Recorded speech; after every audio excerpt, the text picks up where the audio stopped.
the next question is around where you see the CISO role in 5 years. And I think that the role has really kind of exponentially changed in just this past year because of the pandemic. And so many people relying on the CISO type role to keep the company safe and secure. And like you said, organizational resilience is really important. And now that people are working from home and exposed to more, cyber threats in a kind of outside the network situation. So I think that, this virtual CISO role is really important. And I'm curious where you think, I'm thinking that you're going to bring into the conversation the virtual CISO role, because that's what you're doing now. I do see that role being very viable and a very good opportunity going forward. But I'm curious where you see the CISO role in general going in the next 5 years. So, yeah, you've kind of foreshadowed my response. From my perspective, security compliance doesn't equal security, and security doesn't equal resilience. I think organizations are shooting too low if they're trying to just secure their assets. I think organizations really need to focus on making sure that their assets are available, have integrity, and are resilient. And that was something that I really pushed to understand and apply at the Postal Service.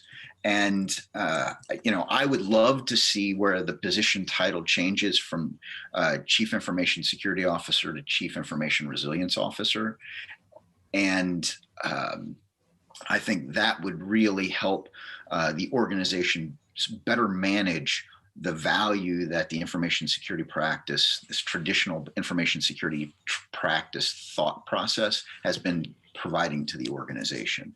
And the Postal Service 5 years ago encumbered a mass data compromise that was extensive, and it's never a good day when you've got to explain to Congress what happened. And coming out of that really gave me the opportunity to partner with organizations to help the Postal Service thrive from a cybersecurity perspective. And so I had organizations like Carnegie Mellon, the Department of Homeland Security, a couple of defense contractors, Raytheon was one of them. And each of those organizations defined a set of recommendations that I needed to do in order to help build my information security practice. I had inherited the information security practice of 40 professionals with a budget of about $10 million a year, which was well under-resourced in order to be able to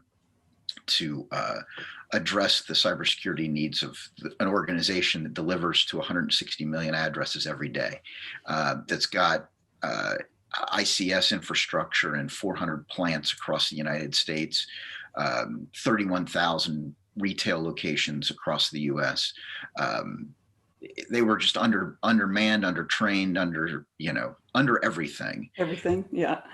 And one of the things that I adopted was a model that Carnegie Mellon had developed called the resilience management model. And I shot for resilience over security. And by applying a set of disciplines that had been developed in this model, it gave me more than just remediate the issue at hand and expel the adversary that stole the information. It gave me a framework against which to build my practice around understanding that we're shooting for these objectives that properly control our identity and access management infrastructure, properly be able to respond to incidents. And the model is extremely extensive. For illustration purposes, this is my favorite book. Okay. And it's pretty thick. I implemented over 450 practices out of this model at the Postal Service, and I think that's really where the state of the art has to go. I'm really excited about CMMC. A lot of people have a lot of varying views on CMMC. Yeah. The basis of CMMC is this book, and although, and I'll get back to kind of where I started, compliance is not security, and security is not resiliency, and compliance is a place to start. And as I help my clients understand what they need to be compliant, I think we'll start to engage in conversations about what we need to make sure they're secured, and ultimately how we make their assets resilient. So that's kind of where I see the next 5 years going. Yeah, I think too, around compliance, I've often heard, it's almost in a way a false sense of security, because you can be GDPR compliant or HIPAA compliant, but if you don't, on paper, right? But it's not everything, and it's not going to keep the hackers out. It's just one way to monitor things. So yeah, that's an interesting perspective. I really like the Chief Information Resilience Officer. I haven't heard it referred to that way. There's been a lot of discussion and debate about where that CISO security role should report to. What are your thoughts on that? Who they should report to? I think it depends upon, to some extent, the organizational culture and the ability for the organization to understand and account for technology risk. And I've seen some organizations implement a chief technology risk officer, which I think is a very good place for the CISO to sit under that organization.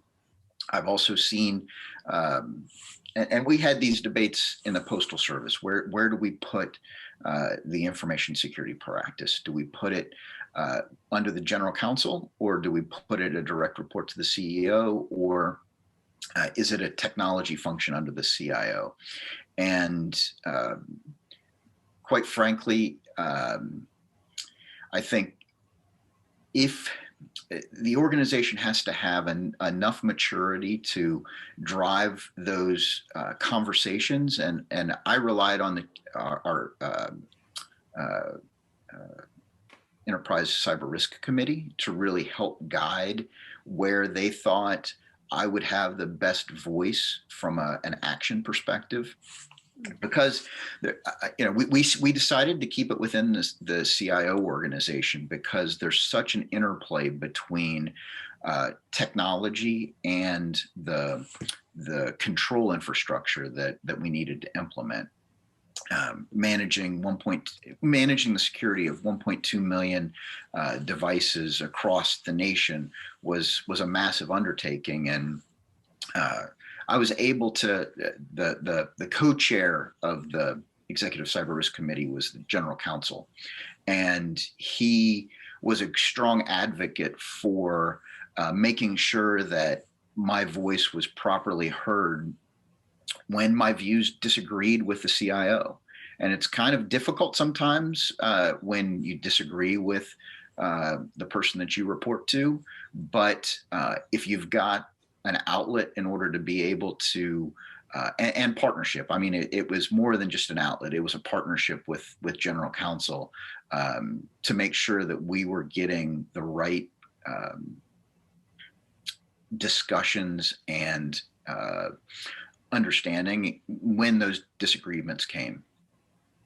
Yeah, that's a really good tip, I think, because having an outlet to do that and having an open discussion around it is really important to get to the right decision, right? And you need everybody involved. And if you don't have that, it's difficult to. I mean, you're responsible for securing the data and everything at the organization. So that's a good idea.